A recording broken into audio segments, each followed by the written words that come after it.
Trabajo en Colibrí, soy uno de los co-founders de Colibrí, en donde trabajamos en diseñar e implementar estrategias ambientales de alto impacto adaptadas a los modelos de negocio de las organizaciones.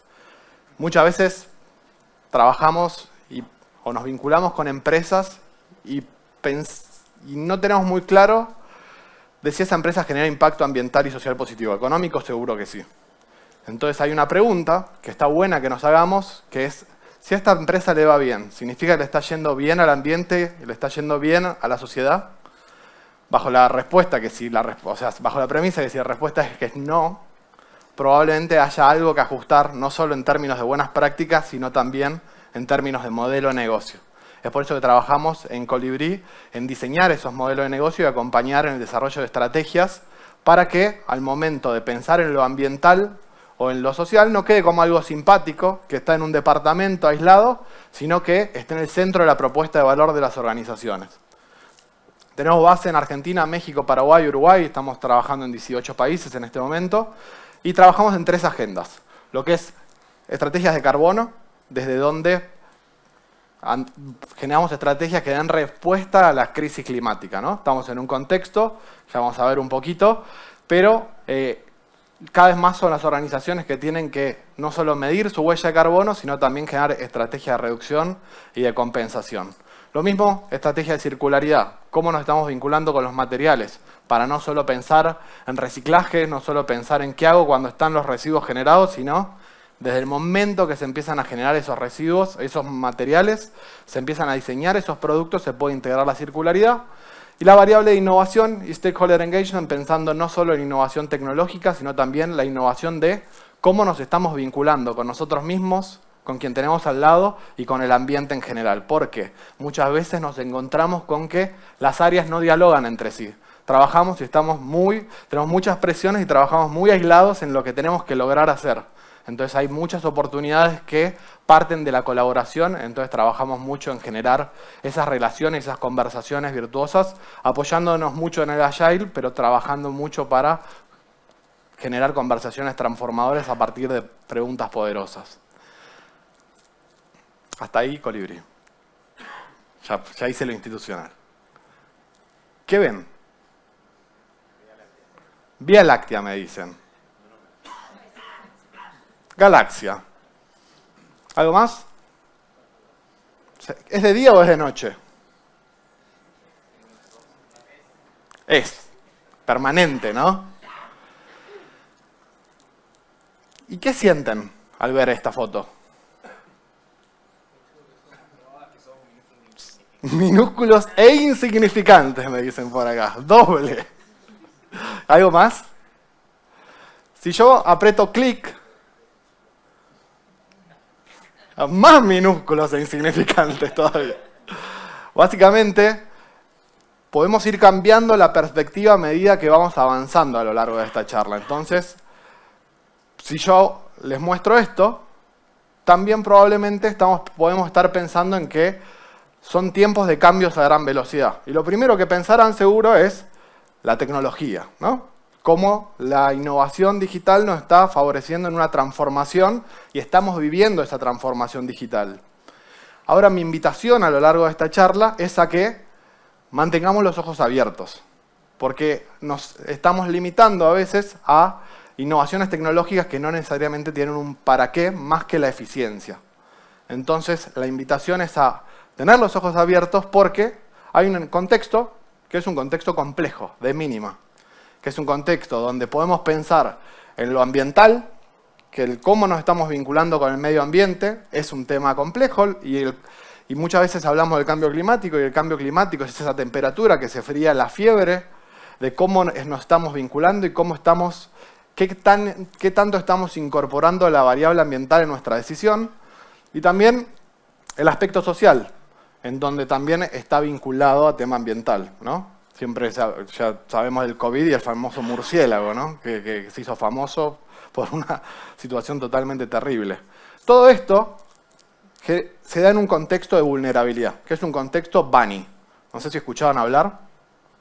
¿Escuchaban hablar de VUCA? Contexto BANI. Nos está diciendo que cambió la relación que tenemos con el mundo. Porque la B larga es de brittle, es de frágil. Hoy pensamos en el mundo y ya no estamos pensando en un mundo permanente, imperturbable, tanto por aspectos tecnológicos vinculados a la revolución industrial, por aspectos vinculados al COVID que vivimos o aspectos vinculados al cambio climático. Sentimos que es un mundo que nos cuesta dimensionar hacia dónde está yendo. Estamos en la montaña rusa, lo que nos da la segunda letra, que es ansiedad. Entonces ya no tenemos mucho tiempo, sentimos, para hacer las cosas. Tenemos que hacer las cosas ya, pronto. Y eso nos genera ansiedad, porque también se rompió la linealidad. Entonces la N es que es de no linealidad. Entonces yo antes, por ejemplo, sabía que sacaba un pasaje de acá a 2 años para viajar y no había probabilidades que no viaje salvo por un tema personal. Hoy no sabemos si eso va a pasar puede ser un COVID, puede ser una pandemia, puede ser temas de eventos extremos, etc. Pero empezamos a sentir que no es tan lineal, lo que nos genera un alto grado de incertidumbre. Entonces, en todo esto, la relevancia y la posibilidad que nos invita a trabajar de manera colaborativa, transparente, confiar mucho en nuestra intuición y de alguna manera tener que jugar este juego sin necesariamente recibir todas las cartas en la mano. Ahora, si yo les pregunto, esta situación que estamos viviendo en términos ambientales, ¿es lógica? O sea, ¿es lógica que se presente? Cuando yo les muestro esto, quizás me dicen, y quizás tiene sentido que haya una crisis con los materiales, una crisis ambiental con el cambio climático. Si pensamos en una pera que se cultiva en Argentina, que se envasa en Tailandia y que se vende en Estados Unidos para vender una pera envasada, ¿no? Que ya la pera per se ya tenía un envase, que era la cáscara. Ahora le metemos un plástico, que muchas veces es no reciclable, para que se venda esa perita. Y esa perita viajó 31.000 kilómetros para llegar a ese producto final. Y ese valor final, ese precio, no ve reflejado todas estas externalidades que no son parte de ese modelo de negocio. Entonces es una pera barata. Pero ¿quién paga ese precio? Es la pregunta, ¿no? Entonces, este modelo de desarrollo está basado en un consumo no sostenible de recursos. No sé si escuchaban hablar del Día del Sobregiro de la Tierra. El Día del Sobregiro de la Tierra nos dice a nivel global cuándo es que se acabarían los recursos para que sean de manera sostenible. En 1971 los recursos se acababan en 28 de diciembre, 20 de diciembre. Y hoy se están agotando el 28 de julio. Es decir, que el cómo nos estamos vinculando con el ambiente es cada vez menos sostenible. Eso hace que, por ejemplo, en Argentina desde el 24 de junio ya estemos usando los recursos que en el futuro no va a haber disponibles. Como humanidad estamos usando año a año 1,75 veces la cantidad de regeneración que tiene el planeta. Entonces nosotros podemos pensar, bueno, entonces tengamos 2 planetas. Vamos a conquistar Marte, ¿no? Es parte del modelo. Ahora, si vamos a conquistar Marte, probablemente necesitemos otros 2 planetas. ¿Por qué? Porque el cómo nos estamos vinculando con el medio no es de una manera sostenible. ¿Esto es maldad? No, no es maldad. Había falta de información también. Entonces, si nos conectamos con esta familia de 1955 que estaba celebrando que por semana se podía ahorrar 30 horas por el auge de los desechables, porque ya no tenés que lavar más nada, no podemos culpar a esa familia, pero sí podemos observar que hay consecuencias de ese modelo y a partir de eso preguntarnos qué podemos hacer. Muchas veces escuchamos la respuesta es el reciclaje. Entonces, yo les quería traer una foto de cuál es el contexto hoy del reciclaje a nivel global. Y el contexto hoy es que en 50 años la población mundial se duplicó. Pero la cantidad de materiales que extraemos se triplicó. Y de eso que se triplicó, solamente estamos reciclando a nivel global el 7%. Y el año pasado era el 8% y el año pasado era el 9%, porque está creciendo mucho la cantidad de recursos que consumimos año a año. Ya viene lo positivo. No se me peguen un corchazo, por favor. Lo interesante es que como sociedad somos cada vez más activistas, cada vez tenemos más información y más posibilidades para hacerle saber a una organización cuando su forma de trabajar, su forma de performar, su coherencia y su transparencia se alinea o no se alinea con nosotros. mensajito en redes sociales y de repente, ¡pum!, hay una reacción, hay una respuesta. Tenemos canales de información que antes no teníamos, entonces ya no es simplemente los jóvenes activistas. Nosotros como usuarios tenemos voz y ejercemos presiones. Y esas presiones son muy relevantes, porque cuando hablamos de temas ambientales o sociales, estamos hablando de temas económicos. Y ya de vuelta, esas presiones son cada vez crecientes. Entonces, el World Economic Forum, el Foro Económico Mundial, dice que 8 de los 10 principales riesgos para la economía son riesgos ambientales o sociales, que 100% están conectados. Si fracasa la mitigación a los efectos climáticos, lógicamente está vinculado a migraciones involuntarias de gran escala.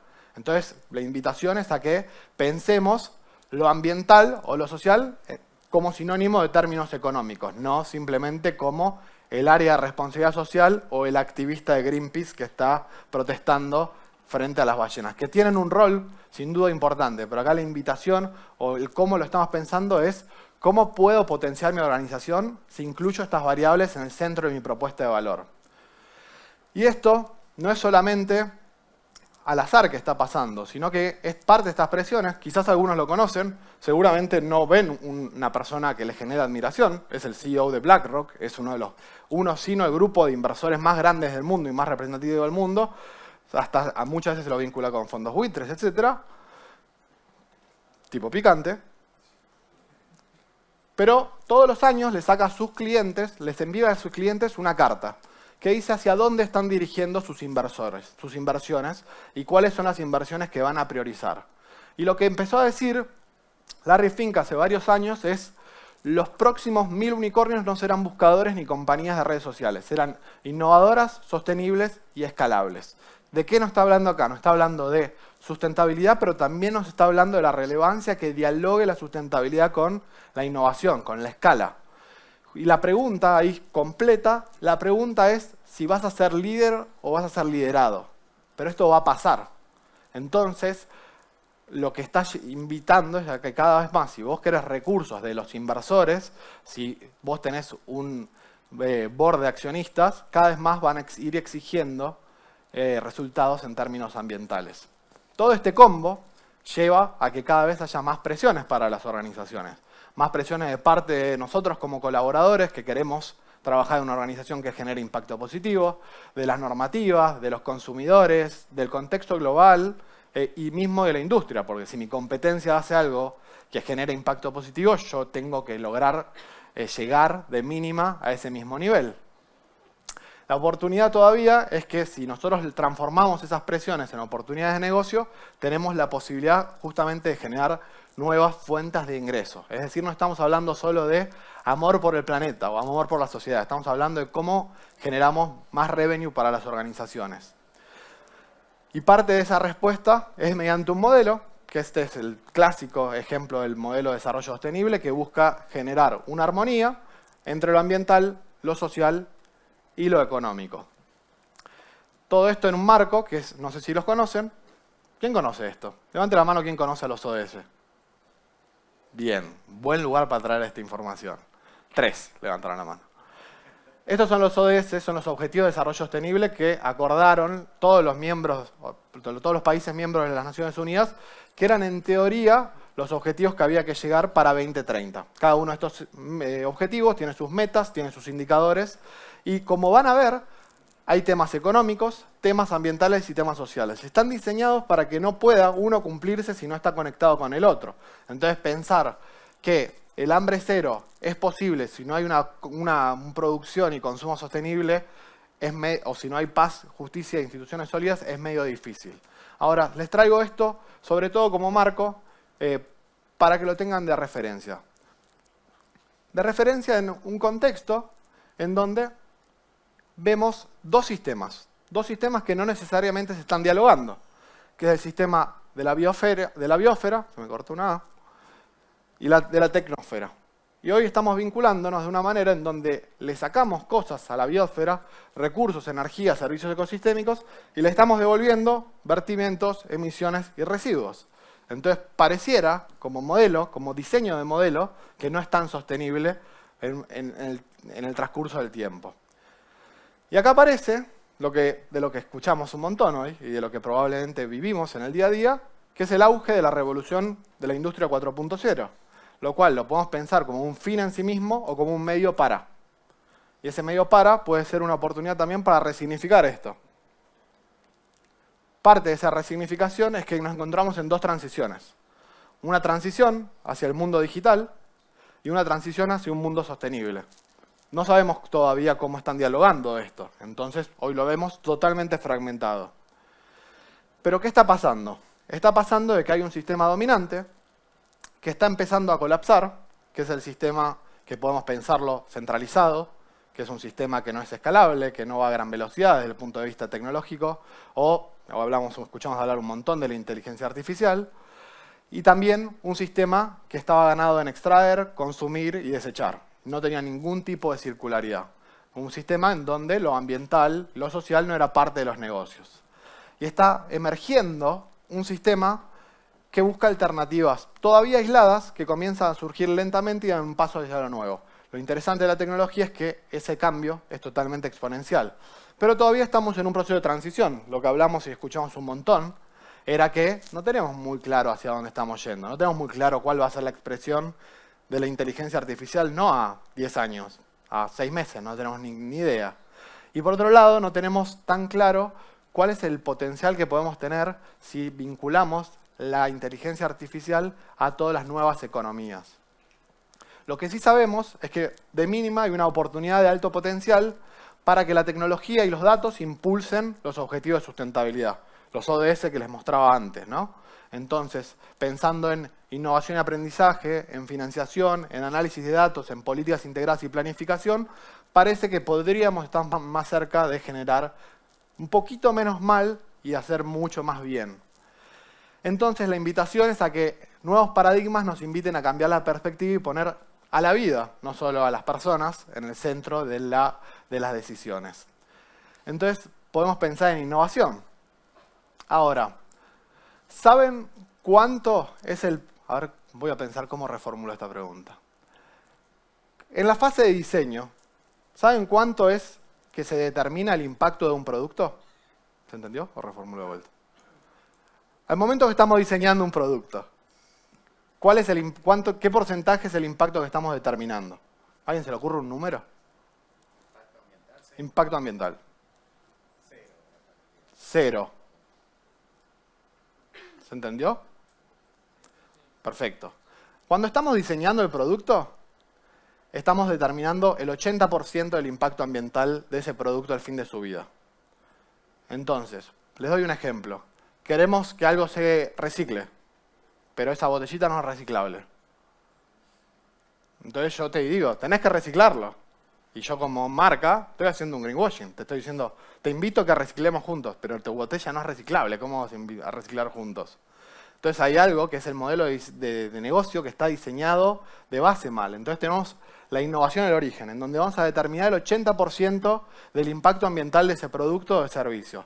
Y después también vamos a tener innovación al final de la cadena, en donde vamos a poder determinar y operar sobre ese 20%. Pero ¿se acuerdan que yo les hablaba del reciclaje cuando arrancamos a charlar? Y de repente, entonces, estamos generando las grandes expectativas sobre ese 20% y no sobre el 80% que nos podría permitir trabajar nos podríamos trabajar con data y con inteligencia artificial, por ejemplo, al momento que estamos diseñando los productos o los servicios, para que desde el momento del diseño del modelo de negocio estemos integrando los aspectos de manera adecuada. Entonces la invitación, o es una agenda que está surgiendo, van a verla un montón, porque hay mucha plata ahí atrás también. Transición digital, transición sostenible se encuentra en lo que se llama Twin Transition, que es una transición gemela, o transiciones gemelas que ahora en el Green New Deal, etcétera, en la Unión Europea está habiendo un auge y está habiendo un montón de flujo de recursos hacia Latinoamérica para que podamos potenciar estas dos agendas. Entonces lo que dice es que cuando la transición digital y la transición sostenible se encuentran, podemos trabajar en lo que es la ecologización de y por IT y data para encontrar un punto justo donde lo digital potencia lo sustentable Y lo sustentable también le da un para qué o un por qué al mundo digital. Entonces, estamos de alguna manera usando un medio del mundo digital para generar un impacto positivo. Entonces, como hablamos, la invitación de vuelta es a conectar dos mundos, el mundo de la biosfera y el mundo de la tecnósfera. La economía digital con las TICs, el 5G, la industria 4.0, etcétera, que claramente estamos en un momento de maduración, con un mundo de biosfera que busca generar modelos de bioeconomía. Economía circular, economía verde, biodiseño, biomímesis, etcétera, son conceptos que está bueno tener en cuenta porque eso nos permite que haya un despliegue de la revolución de la biotecnología. Entonces, estamos entendiendo que hay un surgimiento del concepto de Twin Transition. Entonces, a partir de esto, ustedes dirán, bueno, sí, muy utópico todo. Ahora, cada vez son más los casos que la están rockeando y que le está yendo muy bien por el momento de pensar mediante data cómo podemos meternos en lugarcitos que antes había ineficiencias y no había oportunidades. Y esas ineficiencias o oportunidades evitaban justamente lo que generaban eran desperdicios de materiales, era que no haya información al consumidor o que no haya transparencia para las mismas organizaciones. Entonces, la característica de estas organizaciones es que no solo están conectadas con el qué, que es el producto que ponen en el mercado, no solo están conectadas con el cómo, sino que es el diferencial por el cual yo como usuario o consumidor elijo, por ejemplo, esa zapatilla por sobre otra, sino también están conectadas con el por qué, que es que buscan generar un impacto positivo que exceda el material en sí mismo. Entonces, de repente, hay, por ejemplo, un chocolate que se llama Tony's Chocolonely, no sé si la conocen, pero es de Holanda, que dice, existimos para eliminar la esclavitud del chocolate. Lo primero que digo es, me estás diciendo algo que, ¿cómo que hay esclavitud en el mundo? Bueno, nos está dando una información, hay esclavitud en el mundo. No solo hay esclavitud en el mundo, sino que hay esclavitud en una industria del cacao. Y no solo eso, sino que nuestra búsqueda, más allá del chocolate y de las ventas, que nosotros somos una organización con lucro, es que se elimine eso. Entonces trabajan integrando comunidades en su cadena de valor para darles transparencia y darles un precio justo, comercio justo y dar visibilidad a esta problemática que estaba invisibilizada. Entonces yo cuando estoy eligiendo ese chocolate por sobre otro, en verdad estoy conectándome con valores propios que se expresan a través del momento que estoy decidiendo elegir ese producto por sobre otro. Entonces la invitación es pasar de alguna manera también del paradigma de sustentabilidad, de sostener, a regenerar. No hacer menos mal, sino hacer el bien también. Entonces, bajo ese paradigma de regeneración están apareciendo un montón de modelos de negocio innovadores que permiten traquear, por ejemplo, qué tanto se está regenerando el ambiente y bajo qué condiciones se puede poner en riesgo. Y antes era un mundo invisibilizado y ahora accedemos a esa información. Entonces, para ir cerrando, y después dejamos espacio a preguntas. No hice ninguna pregunta, malísimo, ¿no? Bueno, algunos casos destacados les quería traer y les traje, si bien hay casos de todo el mundo, les quería traer algunos casos de Argentina, porque a veces, si no surge bueno, sí, muy lindo en Australia, pero les quería traer algunos casos de acá de Argentina. El primer caso es Kiwi, es bastante nuevo el caso, y los chicos lo que encontraron era que hay un montón de desperdicio de alimentos. Un montón de desperdicio de alimentos porque se vencen. Entonces, lo primero que hicieron fue, vamos a hablar con los supermercados, porque seguro están muy preocupados. Tengo una forma para que vos reduzcas la inversión que estás haciendo por el despacho o la disposición final de todos los alimentos vencidos. El supermercado dijo, a mí no me importa. Yo no pago por eso, se lo doy al productor. Entonces, imagínense el supermercado, todos los meses, todo esto no se vendió, te devuelvo al productor, es producto que no se vendió. El productor tiene que invertir un montón de recursos en la disposición final de comida, en tirar comida de manera adecuada, estamos hablando. Entonces, lo que hizo Kiwi es premiarme a mí, consumidor, si yo elijo un producto de consumo inmediato para justamente evitar, como por ejemplo, pensé en un yogur. Yo sé que hoy a la mañana a la mañana voy a desayunar un yogur. Si se vence en 3 días, a mí no me importa. Entonces voy, compro. Al momento de comprar le saco una foto y se lo mando a Kiwi. Y Kiwi me premia devolviéndome en crédito, porque puede ser en en cualquiera de las plataformas fintech, me devuelve el valor, el 40% del valor que yo pagué. Entonces me genera un incentivo a mí y por otro lado le genera un incentivo al productor para que haya un win-win. Entonces ahí es donde yo les decía que mediante la tecnología podemos entrar en lugares donde antes era imposible pensar esto. Porque yo, ¿cómo iba a hacer para garantizar que ese ticket es correcto, que no está falsificado, que efectivamente ese producto se iba a vencer, etcétera? Entonces trabajan desde el mundo de la tecnología. Y lo interesante es que los chicos no son ingenieros ambientales, no son agrónomos, son gente que viene del mundo tequi. Entonces son devs. Entonces van desarrollando y tienen un equipo de desarrolladores. No es que tienen respaldo técnico, pero no es su el core ambiental de donde vienen. A diferencia de hace varios años en donde de repente muchos de los casos de emprendimientos sostenibles venían mucho de la facultad de agronomía de repente, ¿no? Entonces ahora lo que está pasando es que otros perfiles profesionales están entrando a desarrollar modelos de negocio de impacto. Otro caso bastante interesante es el caso de Greener, en donde siempre la pregunta es, bueno, separan los residuos, ¿no? Y después, ¿qué pasa? Lo mezclan todo junto y lo tiran al tacho a la vuelta de casa, si tienen suerte, y si no, lo tiran al río directamente. Y es muy válido, porque en muchos casos pasa eso. Entonces lo que quisieron fue desarrollar una app para que mediante blockchain vayan garantizando todas las estaciones que hace ese material hasta llegar efectivamente al reciclaje y punto final. Esto habilitó no solo para el consumidor, sino que también grandes corporaciones estén invirtiendo en esta tecnología y estén apoyando a Greener porque les permite ganar mucha transparencia en ese sentido. Y el último caso que les quería traer es un caso que está bueno estar atento, que son aliados de Colibrí también, y es Pachama. Pachama es de uno de los fundadores, no sé si se acuerdan de Blue Smart, la valija inteligente, que en su momento, bueno, era una de las primeras valijas inteligentes que te da información, te permitía saber dónde estaba, te permitía saber un montón de data. La crucificaron las aerolíneas porque era info que no queríamos saber en qué momento le pegaron un tortazo a nuestra valija. Entonces, eso cerró, ese negocio, y pivotearon.